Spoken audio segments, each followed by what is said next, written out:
Voters in 5 states hit the polls on Tuesday, and I've got some major results to share with you, starting in the state of Michigan, where Abdul El-Sayed has won the Democratic primary for the United States Senate. Another American primary night, another round of surprises, thanks to the misfires of pollsters. The average miss is actually 13 points. So as shocking as this is, last night was a better than average performance for the polls in a primary. Stop taking these numbers so seriously. From WNYC in New York, this is On the Media. I'm Brooke Gladstone. And I'm Micah Loewinger. Also on this week's show, an intimate look at the past, present, and future of Federal Communications Commission Chairman Brendan Carr. He was a wonky FCC telecom lawyer and became this very competitive, very combative guy and made a name for himself in Trump world on the basis of that persona. It's all coming up after this.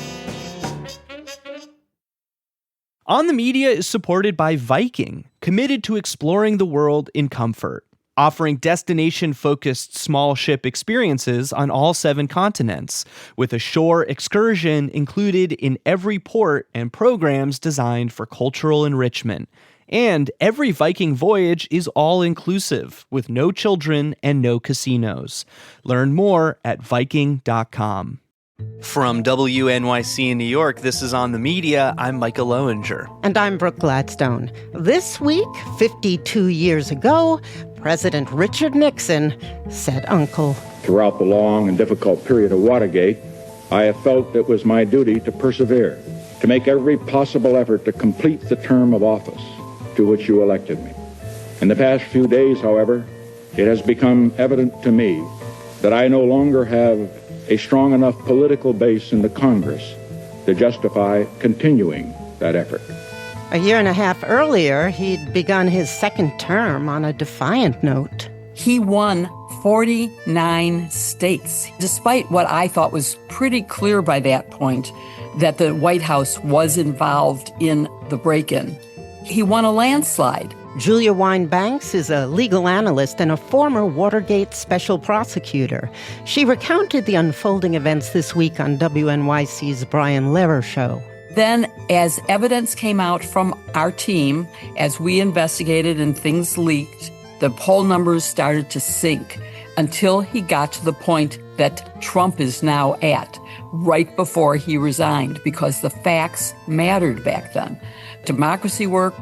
Justice prevailed. There was full accountability, criminally and politically. And we don't have that in our country anymore.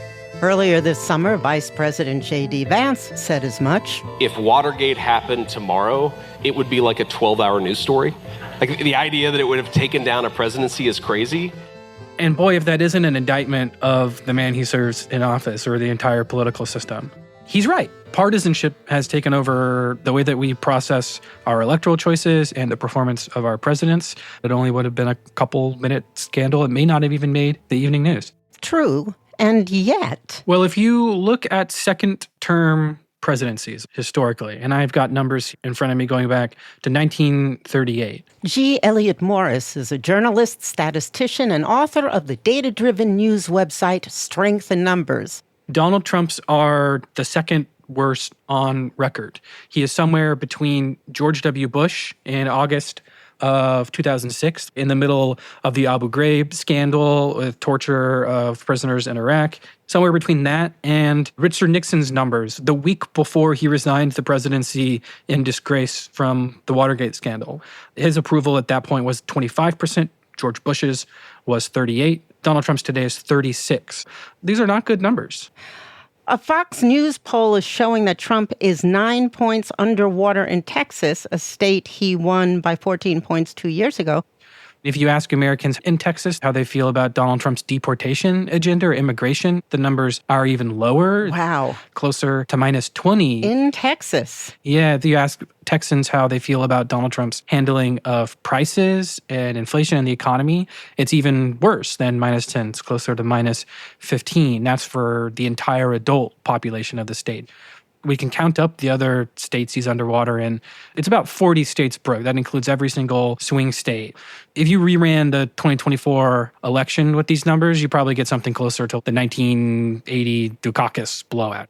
It's just remarkable that he's 9 points underwater in Texas generally, but 20 points underwater with regard to immigration. It does make sense, right? The Hispanic community in Texas has been targeted more for these immigration enforcement operations that are particularly visible and unpopular.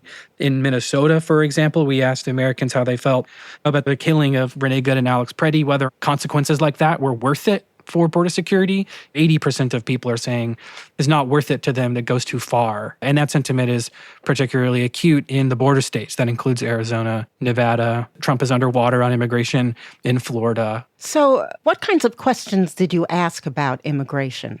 One question that pollsters have been asking since the beginning of Trump's administration is, what type of undocumented immigrant do you think shouldn't be deported? And by type here, pollsters define qualities like, have you been here for 5 or 10 years? Are you married to a U.S. citizen? Do you have kids? Have you ever been arrested for anything? That sort of thing.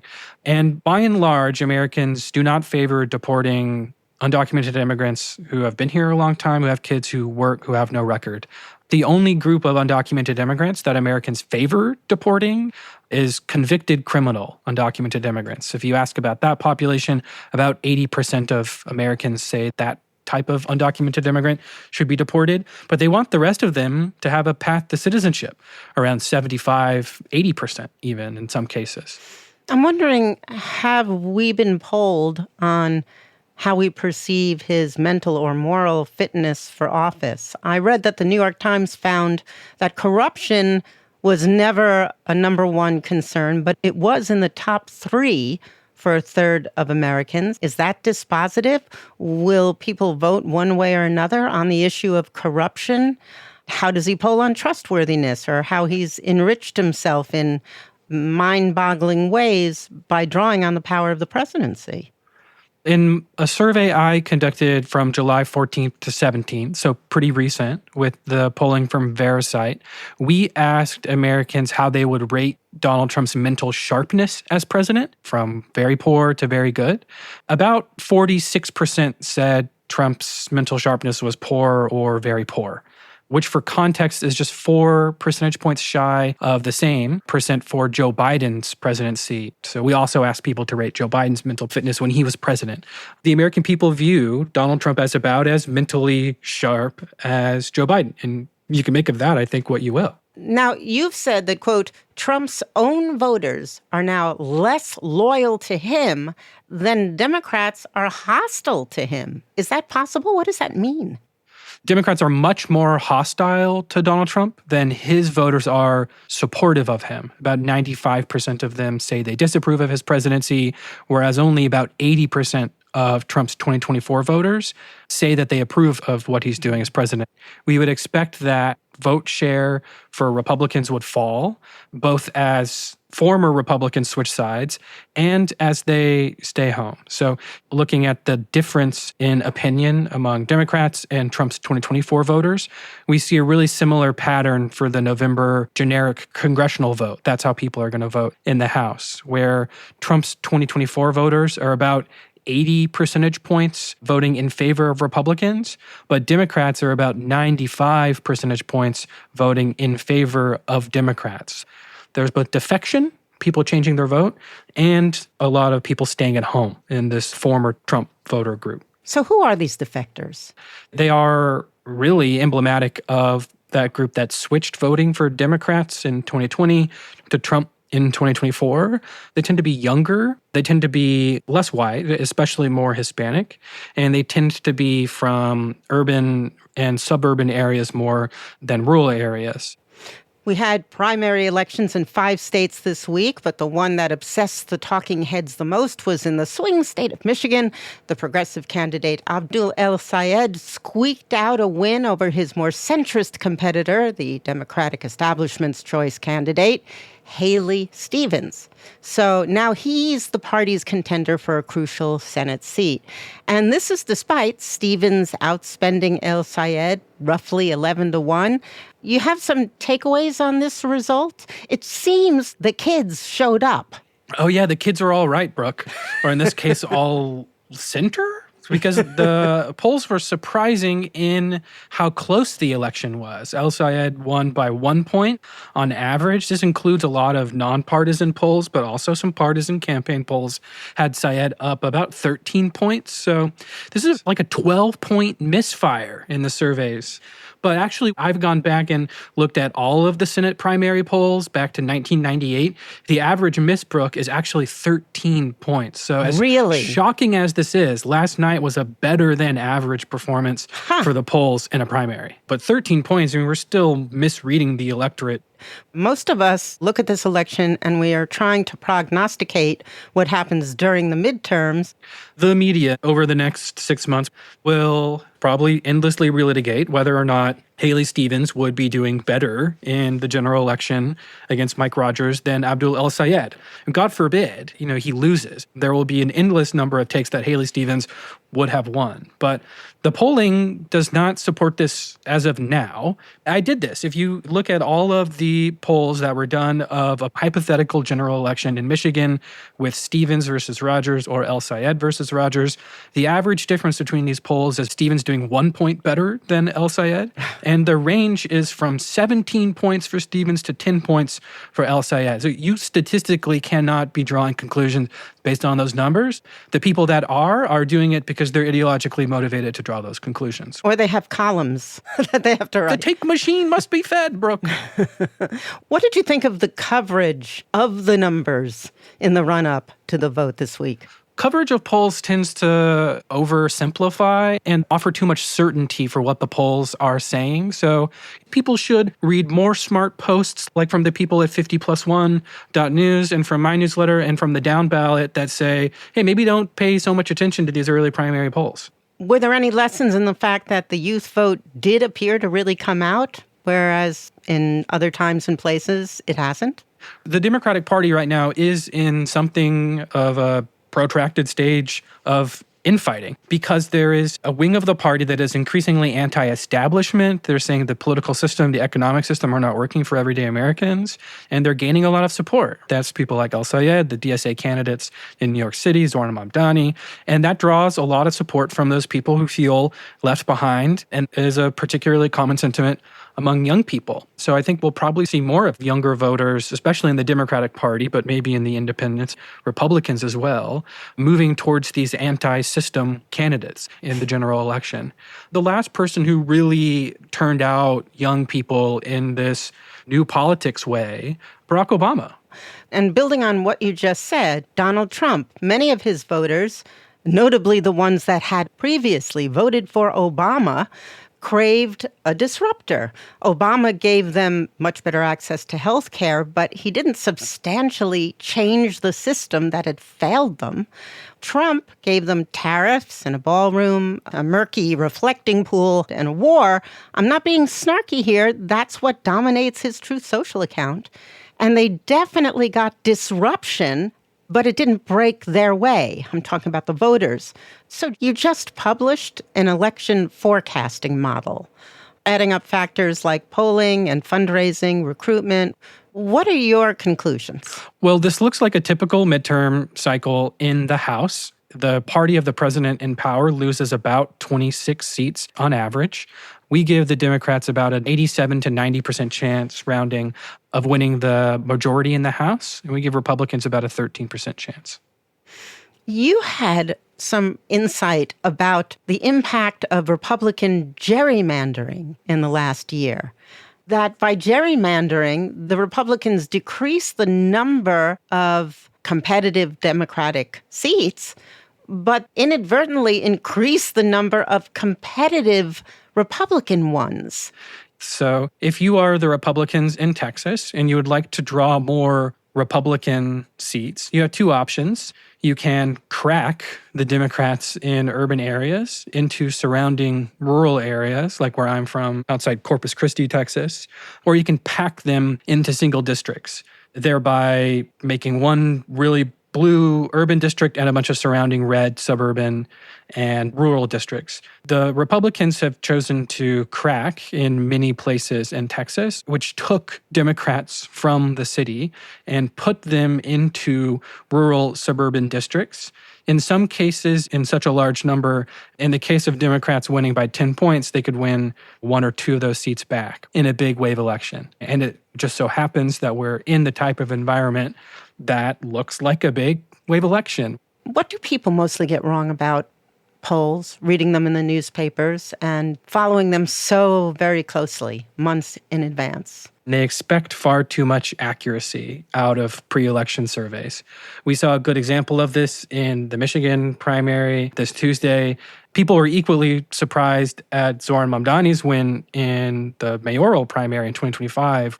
And there is danger in this, in that if they don't believe that they can provide them perfect election predictions, many people then assume polls aren't useful at all, and highlighting policy mismatches between the president and the public, highlighting those issues Americans say are most important to them. Those are not electoral questions, and they tend to be more accurate than election questions, or at least accurate enough. The Trump in his second term is very different from the Trump in his first term. We have Trump unbounded now. He is running as fast as he can from reality. He said, my polls are like historically high. The highest they've ever been, he said last week, yeah. And don't believe the lying media. Maybe he's not being constrained by public opinion the way we would want a president to be constrained by public opinion, but there are a lot of other actors that could be constrained, especially in their local districts or their state. And there's other groups, nonprofits, agency heads in Washington, D.C., or judges could also be affected by public opinion. The political scientist V.O. Key wrote that public opinion offers levees to steer a river, and we can view the polls as being tools for identifying policy that Americans really, really don't want, and then as good stewards of the public opinion data, fight for that. V.O. Key, the political scientist, he coined the term echo chamber. The public is an echo chamber. And today, people wrongly argue that Key is offering an indictment of the public, that they're only parroting what they see on the news. But he's actually talking about an entirely different echo chamber, the echo chamber of the choices that are offered to them by the political party system. That if you were only offered the choice between democracy and autocracy, for example, or really imperfect political and economic system and the wholesale sacking of the federal government, or if they're only given, maybe even sharper, a choice between two idiots, you can't really fault them for picking an idiot. It's just the choices that are offered to them. The Republicans, at least in Congress, some of them, Mike Lee, for instance, they've really leaned in on opposition to participatory democracy. So have a lot of the big thinkers behind Trump. And Trump, too. He said, we need to make sure that people who don't vote for me have trouble voting because I'll be impeached. About 14% of Americans say democracy is their number one issue above everything else. But will people vote on it? I think it would take a real obvious attack on the election to change the mind of those voters in the sort of swingy middle. About half of Americans don't pay attention to the news at any regular cadence. So you have to think of the event that would percolate down to that person. An event like sending ICE to the polls and those images making it onto network news, I'm thinking might be close to your activating event for democracy being a number one issue. But unfortunately, people just don't care as much about it as I think we want them to. So if we want to level up maybe the outcome for democracy, then one way we can do that, the inference would be, is to run really good candidates everywhere and try to inform people as much as possible and give them an echo chamber that's echoing good, positive, democratic outcomes. Elliott, thank you very much. Brooke, thanks for having me back. Elliott Morris is a data journalist and author of the newsletter Strength in Numbers, and he has a book out by the same name. Coming up, the head of the Federal Communications Commission hasn't historically been a household name. Current chair Brendan Carr is bucking the trend. This is On the Media.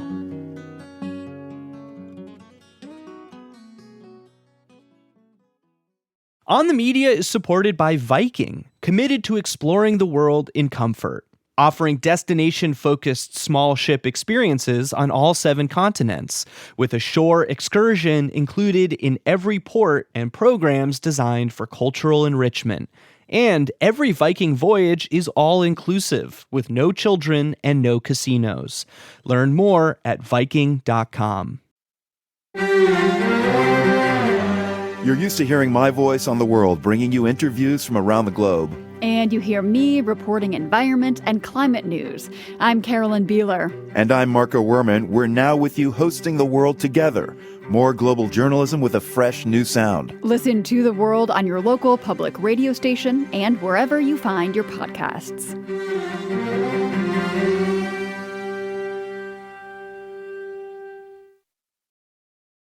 This is On the Media. I'm Brooke Gladstone. And I'm Micah Loewinger. If you're waiting for media mogul David Ellison and his company Paramount to buy Warner Brothers, which would collectively give Ellison control over CBS and CNN, it might be time to stretch and go get a hot dog. A federal judge now has set a March trial date to determine whether the $111 billion mega merger between Paramount and Warner Brothers Discovery violates antitrust law. This after a coalition of a dozen states led by California challenged the merger, saying it would create less competition, higher prices, and a loss of jobs. This week, in an op-ed for the New York Times, Ellison argued that he would be an honest steward of the Paramount Skydance Warner Brothers behemoth, writing, quote, "Great news organizations like CNN and CBS News are here to tell it straight down the middle. That requires newsrooms that reflect the whole world, not one side of it, and it requires independence," end quote. But independence means reporters can freely follow the facts wherever they lead. Insisting reporters supply stories that cleave to an imagined center is not independence. Already, Ellison's stewardship of CBS has allegedly led to 60 Minutes shelving or delaying segments about Trump's immigration policies and Jeffrey Epstein's banking practices. And there was a report this week from ProPublica that about 6 months after the FCC greenlit Ellison's Warner Brothers deal, Paramount gave away a pair of tickets worth $125,000 each to a Kennedy Center gala. The recipients? FCC Brendan Carr and his wife, who sat with Ellison in his skybox. Carr has claimed the massive merger approval was just business as usual. But not much about his tenure at the FCC has been business as usual, despite his rather buttoned-up beginnings. The reason I was intrigued by Brendan Carr and wanted to write about him was that I knew him as an FCC commissioner who was, somebody close to him described him as very much a spectrum nerd. He was a lawyer. He was a wonky FCC telecom lawyer and became this kind of very competitive, very combative guy and made a name for himself in Trump world on the basis of that persona. Nancy Scola is a reporter covering tech, policy, and politics. Writing recently for Washingtonian magazine, she charted Carr's transformation from benign bureaucrat to MAGA mercenary. He was born in Washington, D.C., grew up in Northern Virginia, went to the Potomac School, which is a private school in Northern Virginia. His father was a lawyer, did criminal work. One of his clients was Richard Nixon. Carr, sort of very traditional D.C. path, went to Georgetown. He had interned at the FCC during his education and really liked the work, liked the telecom law work. Went to Catholic University specifically because Catholic has a well-known telecom law institute. He knew early on in his early 20s that he wanted to be a telecom lawyer. And he very briefly dipped into big law work. And he's talked about how he realized pretty quickly he hated living life at 1/6 of an hour, billable hours that the big law firm lawyers have to do, and he likes a little bit of excitement. And 2012 was the year he became directly affiliated with the FCC, working in general counsel. In 2017, he became an FCC commissioner himself. How did he move up the ranks so quickly? He became an advisor to Commissioner Ajit Pai. Commissioner Ajit Pai became chairman Ajit Pai, and they were close. They were, very much allies. Brendan Carr was named general counsel himself, which is a pretty prominent position in the FCC. got immersed in the day-to-day work of the FCC and learned everything about the levers of power that it potentially has. And I think that's kind of the crux of what I'm hoping to get across in this piece and in my reporting is that he was someone who looked at the FCC and said, there's a lot of powers here that just aren't being used, right? There's in the statute, in the law, the FCC has an enormous amount of ability to shape the media industry in the United States, and we're just leaving it on the table. And we're just not going to do that anymore. So that's what set him apart from everyone else, running around in FCC circles and in telecom circles at the time. When there was an opening on the commission, looking for a loyal Republican who knows this stuff, Carr was a natural pick. One of the ways that Carr increased his own profile was through social media.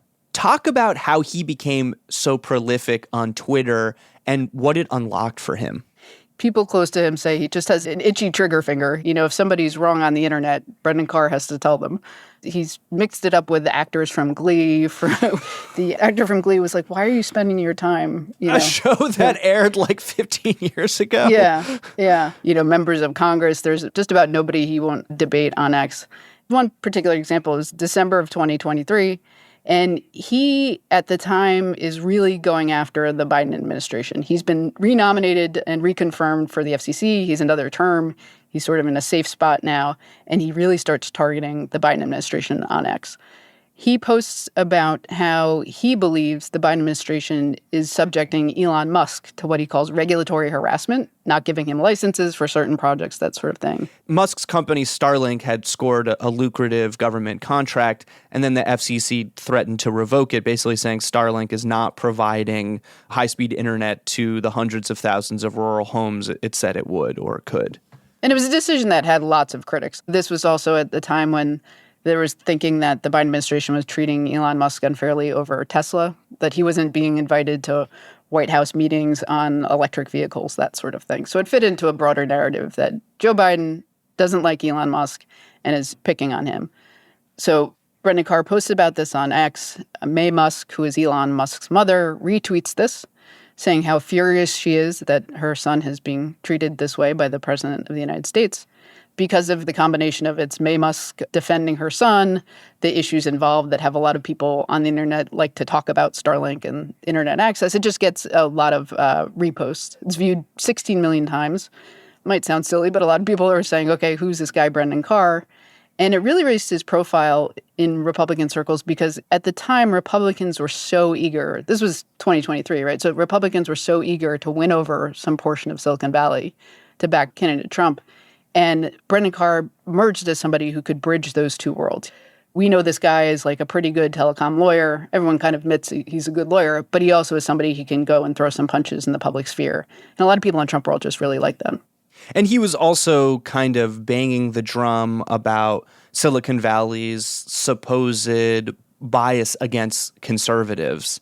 And people in the MAGA world, they had a friendly face within this regulatory agency. Yeah, he talks about, at the time, it was his main issue, was he talked about smashing the censorship cartel.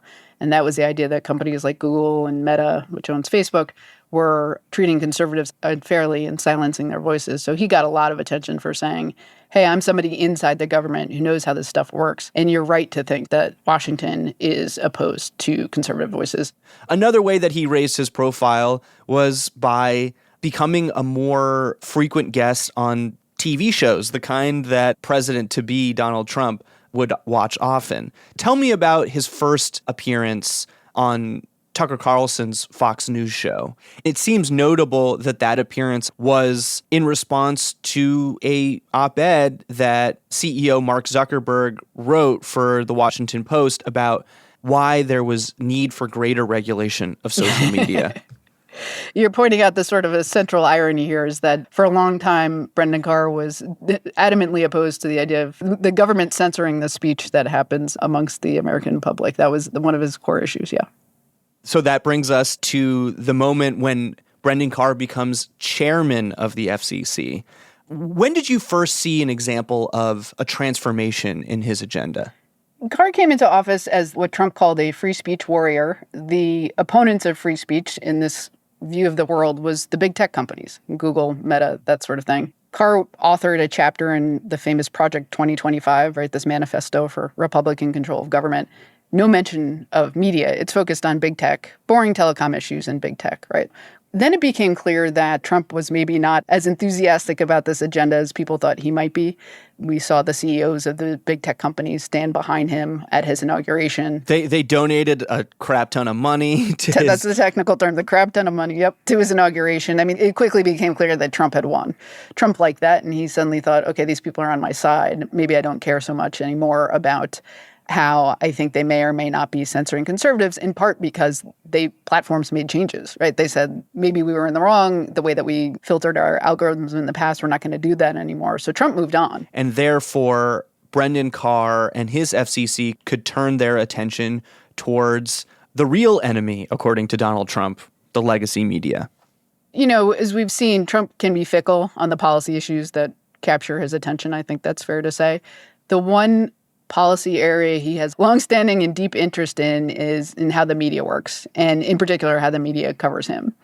So at some point, Carr realized he's sort of in the catbird seat, right? He sits atop the apparatus charged with regulating this industry that Trump is very, very interested in shaping. Puts Carr in an enormously powerful position. Talk a little bit about what the FCC actually does have to regulate media companies and how he wielded that power.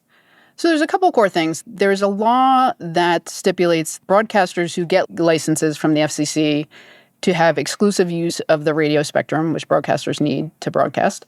They get that license in exchange for a promise to act in the public interest.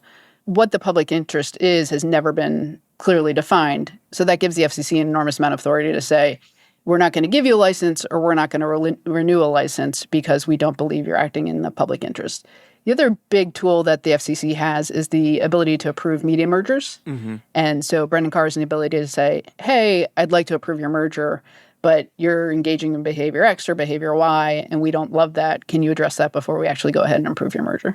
Okay, let's do a little bit of a speed round of some of the highlights of Carr's tenure so far at the helm of the FCC. The latest on ABC's decision to pull Jimmy Kimmel Live off the air indefinitely. Kimmel faced criticism from FCC Chairman Brendan Carr, who suggested... Frankly, when you see stuff like this, I mean, look, we can do this the easy way or the hard way. Late night show host Stephen Colbert is saying CBS blocked him from airing an interview on the broadcast. That interview was with James Tallarico. Chairman Brendan Carr says it may also be worthwhile for his agency to target The View, another ABC program. Today, Trump's FCC Chairman Brendan Carr took the unprecedented step of threatening Disney's broadcast licenses by bringing them under an early review.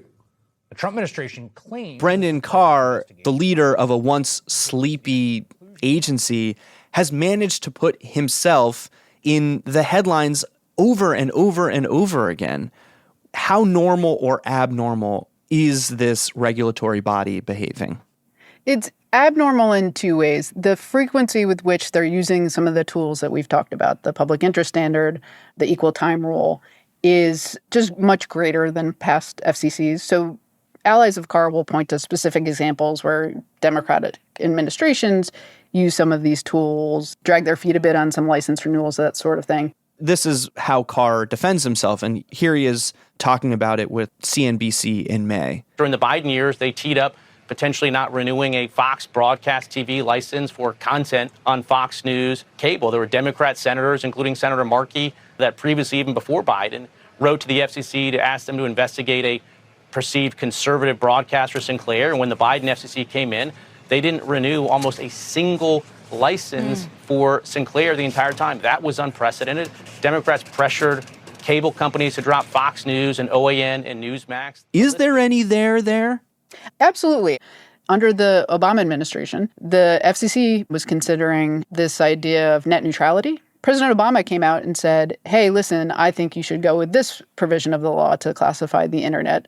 And the FCC very quickly afterwards agreed with the president. And people were appalled by that because the FCC was an independent agency, arguably still is an independent agency, although Brendan Carr says it is not. People took real umbrage at that.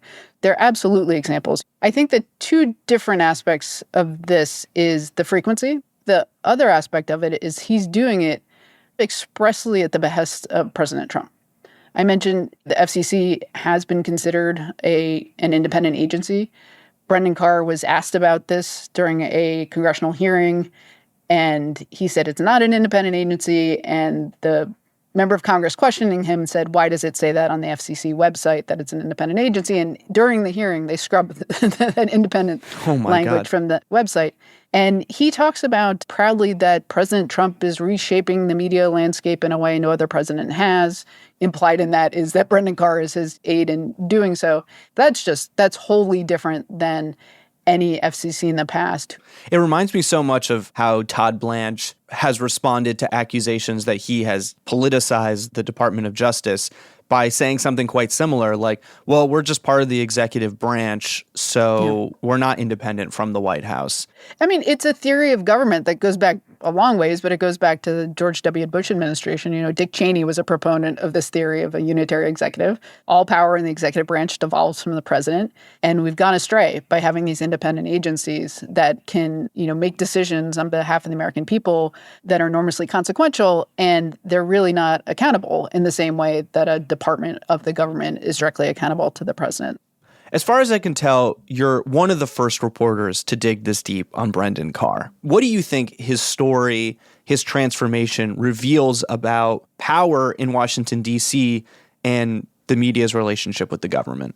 Brendan Carr's story is two things. One is you can get pretty far by winning President Trump's affections, right? That's sort of a short-term lesson for a lot of people in Washington of if you take on President Trump's enemies as your own, it's going to be pretty good for your career. I think the other aspect of Brendan Carr's career is some of the limitations that people saw on what you use government power to do have shifted, and he's helped shift that to say government power is used to reward your friends and punish your enemies, and that's okay. That's the story of the Trump administration in many ways, right? Like he's gone after, as we mentioned, CNN, he's gone after Harvard, all these entities that he thinks have been opposed to him over the course of his career. In the first Trump administration, you saw a little bit more of the idea of, yeah, we don't like these people. There's not that much we can do about it. Just focusing on the FCC, they're restructuring media companies in a way that are going to have lasting change. Like we're going to have a very different CBS at the end of this Trump administration. We're going to potentially have a very different CNN. Lasting effect on local broadcasting with some of the stuff they're doing about media ownership caps, that they're raising the caps on media ownership. How much time are they going to have to do this, right? Is it until the midterms? Is it until the end of the administration? Is it until the end of a J.D. Vance administration? We'll see. But Brendan Carr is one of the prime examples of having figured out that playbook. And now they're just running it as long as they can. Nancy, thank you very much. Thank you. Nancy Scola is a reporter covering tech, policy, and politics. Her latest piece for Washingtonian is called How Brendan Carr Became MAGA's Media Watchdog.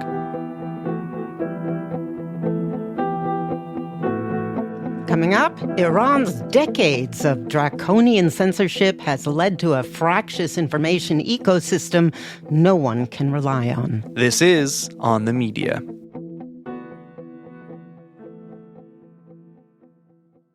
On the Media is supported by Viking, committed to exploring the world in comfort, offering destination-focused small ship experiences on all 7 continents, with a shore excursion included in every port and programs designed for cultural enrichment. And every Viking voyage is all-inclusive, with no children and no casinos. Learn more at Viking.com. You're used to hearing my voice on the world, bringing you interviews from around the globe. And you hear me reporting environment and climate news. I'm Carolyn Beeler. And I'm Micah Loewinger. We're now with you hosting the world together. More global journalism with a fresh new sound. Listen to The World on your local public radio station and wherever you find your podcasts.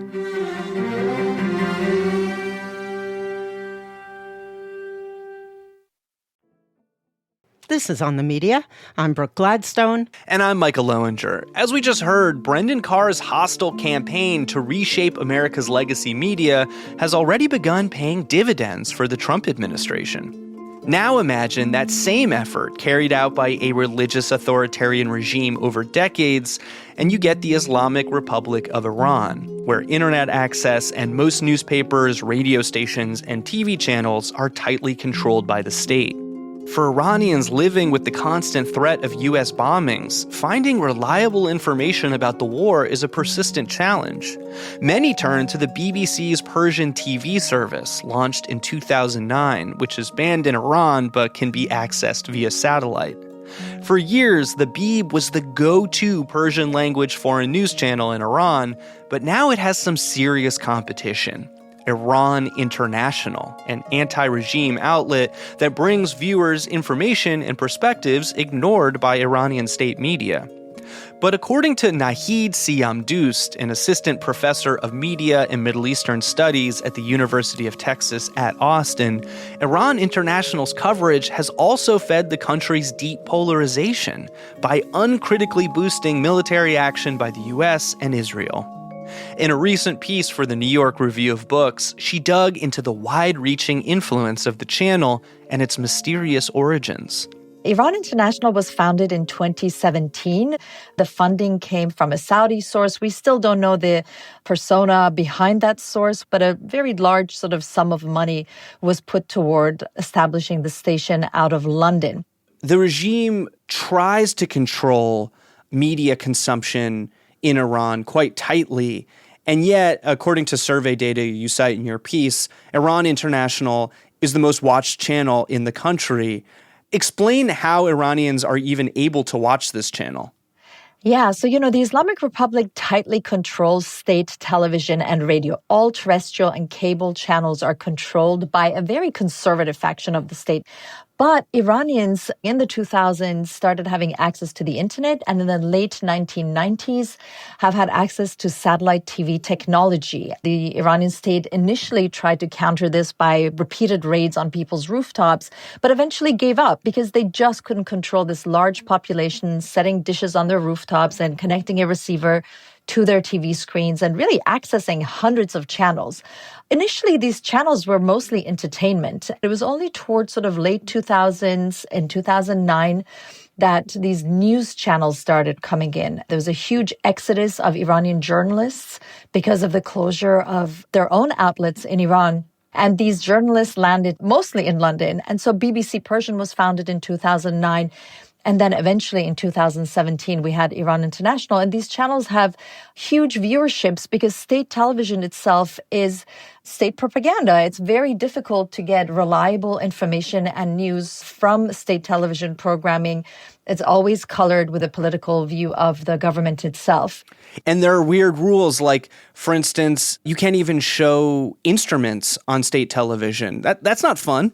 That's definitely not fun. I mean, there's just some really archaic rules still on state television. They don't show Iranian life as it is on the streets, which has been for decades very vibrant, very young, very different from the tightly veiled, very Islamic programming that is broadcast on state television. So it has lost most of its viewership. You said that Iran International is kind of similar to Fox News, but in Persian. How has the channel been covering the U.S.'s war with Iran? What you see is really the viewpoint of the U.S. and Israel in why they're doing these attacks and taking their word for their intentions, not being critical toward the goals of this war. So they've been very much presenting the Islamic Republic as an occupying force that had to be uprooted, with Israel and the United States being the saviors, the champions of the Iranian nation who were going to do this for them. It sounds like a kind of different form of propaganda from the state television, and yet you describe it as having this kind of sheen of respectability because once credible reporters are some of the most visible pundits there. That's true. Some of these reporters, like one of them I write about, Murad Vaisi, he was an editor of the Salam newspaper, one of the first reformist newspapers that was shut down in the late 90s, which led to the first huge student uprising in post-revolutionary Iran. So some of these presenters and pundits have come to the conclusion that there's no way of reforming Iran or of having a viable future within Iran with the Islamic Republic, and have joined forces with these pro-war forces in Israel and the U.S. But, and this is one of the most fascinating things from your piece, it does seem like Iran International is providing some journalistic and civic value. You describe a popular call-in show program that turned into a sort of emergency hotline throughout the protests in January and February. You know, at the time of the protests in January, when we knew thousands of protesters had been killed, but the Iranian government had shut down the internet for more than a month, historically the longest internet shutdown of any country. And it was very difficult to get in touch with Iranians inside the country. Somehow people with Starlink connections or very strong VPNs were able to connect to Iran International and leave these voice notes that they were fine, sending messages to their loved ones abroad. But more importantly, people in the diaspora were sending messages to people in Iran because they knew even despite the internet shutdown and the severe sort of control over state television, Iran International satellite TV technology was the one technology that was still working, even though the state spread static, tries to interrupt the signals of satellite television technology. But for the most part, it works. And so people abroad were sending messages to their loved ones. And we did hear in weeks afterwards that for some Iranians, this really was a bit of a lifeline. Is it fair to say then that you have kind of complicated feelings about its role as a media outlet in Iran and in the diaspora? Not so much, because at the end, these voice notes and everything, if you watch Iran International intensely like I have, you realize that all these are in some ways used toward this aim for war, toward justifying U.S. politics toward Iran under the Trump government.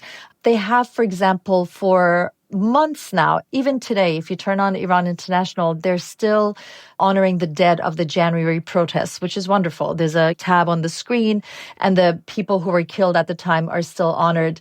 But we don't hear anything of the people who've been killed in the war. We don't hear of the civilian casualties. We don't hear about the infrastructural damage that has happened on civilian infrastructures. So it's a one-sided, biased reporting of what's happening in Iran itself. And so as much as I think during those really critical weeks when there was little news coming out of Iran, at least this connection existed, I'm not sure that the grand sum of it was being used toward improvement of conditions for Iranians. One of the big effects that Iran International has had on coverage of this war is that it's likely oversold and exaggerated the support for the former Crown Prince Reza Pahlavi. So they've done that in a multi-pronged way. You know, leading up to this war, he had the full-throated support of the Israeli government and other forces in the U.S.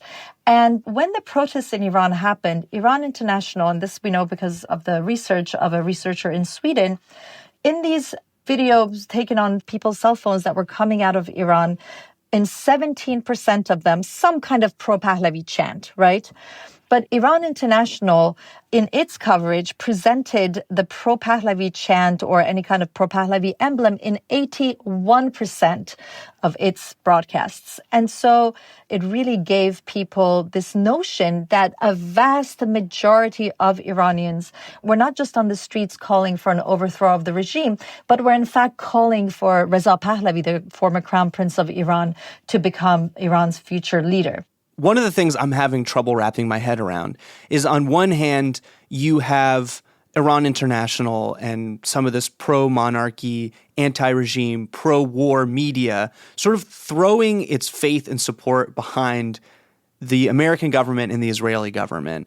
And at the same time, you have these genocidal threats from the American president saying he's going to basically kill the entire population of Iran if the regime doesn't surrender to him. How is Iran International sort of metabolizing the belligerent language that we're hearing from the president of the United States? Yeah, it's been really interesting to watch. They're basically not giving it much air. So they're highlighting the parts that they want. And when there are problematic statements like that, they're just not giving it much air. And in fact, when Trump said that, there was a presenter on Iran International who tweeted saying, Trump or Truman plus, maybe this is the ultimate solution to defeat the devil. He was kind of pointing at a sort of atomic bombing of Iran, whereas on Iranian social media, on other channels, the statement that Trump made about annihilating the civilization, this was a true crisis. I mean, Iranians were having a sort of collective nervous breakdown trying to figure out what was about to happen. And yet this channel that purported to be presenting the news that is apparently for the salvation of the Iranian people didn't really give it much air. You write that, quote, although it sounded bewildering, Trump may not have been lying when he said at a White House press conference in early April, the Iranians have, and we've had numerous intercepts. Please keep bombing. Bombs that are dropping near their homes. Please keep bombing. Do it. The comment raised eyebrows at the time, but you point out that there could be some truth to it. Yeah, unfortunately, this was a real phenomenon. Those Iranians who are fed up enough to call for war on their own country believed that he needed to continue and not negotiate with the Islamic Republic, and that he just needed to continue until they were gone. I think by now there's been a real shift and a real change in that, certainly among Iranians in Iran. And we're also not seeing as many such demonstrations among the diaspora anymore. I was also struck by an anecdote you offered of a friend of yours in Tehran, a former school teacher, who refused to mourn the 120 school children killed in Manab on the first day of the war and blamed the regime and not American forces for the bombing. Can you talk about just the very fractured reality when it comes to the narratives around responsibility in the future? Yeah, that was a heartbreaking moment for me. And actually, I really hesitated to bring that in the piece because I was not in the shoes of my friend who was saying that. But at the same time, I simply couldn't comprehend how she could say such a thing. The bodies of people who are killed have been so politicized within the Iranian media space, right? So the bodies of those who were killed by the state are still being honored on Iran International every day, every second. The bodies of these school children are not being honored by Iran International. On the other hand, of course, you have posters and all kinds of events around the people, the children and others who've been killed in the U.S.-Israel war by the state in Iran and by ordinary Iranians and also in the diaspora. But, you know, the state is not honoring the bodies that it killed in the protests of January. And so this politicization of whose life is valuable, who can be deemed honorable based on who they were killed by and how is truly, truly heartbreaking and only can come out of that place of complete desperation and politicization of the space. And my true hope is that in a day not too far from now, Iranians can gather and really value each one of those bodies. And this is something that somebody I quote in the piece, Shadi Sadr, a human rights lawyer, also writes, that only then can we really have healed, when we can honor the bodies of every single one of the people who've died through the protests and the war. Nahid, thank you very much. Thank you so much, Micah. Thanks for having me. Nahid Siamdoust is an assistant professor of media and Middle Eastern studies at the University of Texas, Austin.